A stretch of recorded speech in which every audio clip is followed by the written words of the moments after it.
Pause for a moment. Slow your breathing. Let your heart become still. This moment is not random. If you feel distant from God, if prayer has become quiet, if your heart feels distracted, God is gently calling you back.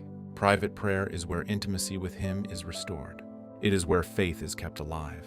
Where dependence on God replaces self-reliance. When prayer fades, pride slowly grows. We begin to carry burdens alone. We lean on our own strength, and without realizing it, our hearts drift.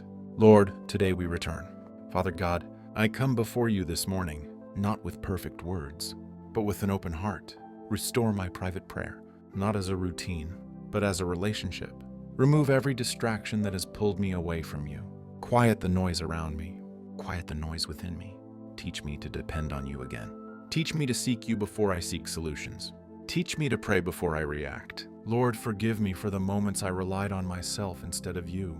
Forgive me for neglected prayer. Forgive me for drifting in my heart. Create in me a hunger for your presence, a hunger greater than comfort, greater than entertainment, greater than busyness. Holy Spirit, help me to watch and pray. Keep my spirit alert. Help me recognize temptation before it takes root. When life becomes overwhelming, when answers feel delayed, when clarity feels distant, draw me back into quiet communion with you. I choose to return to you again and again, even when I feel weak, even when I feel distracted, even when I don't have the words. Lord, let my prayer life be filled with faith. Let me pray expecting you to move, expecting you to guide, expecting you to answer in your perfect time. Fill my heart with the joy found only in your presence. Cover my mind with peace.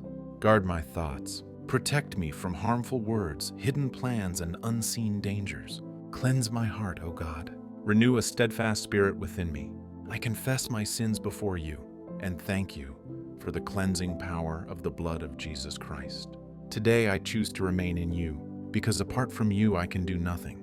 But with you I am strengthened. With you I am guided. With you I am never alone. Let my private prayer be restored. Let my heart stay close to yours. Let this day begin in your presence. I place my life, my plans, my family, and my future in your hands. I trust you. I depend on you. I return to you. In Jesus' mighty name, Amen.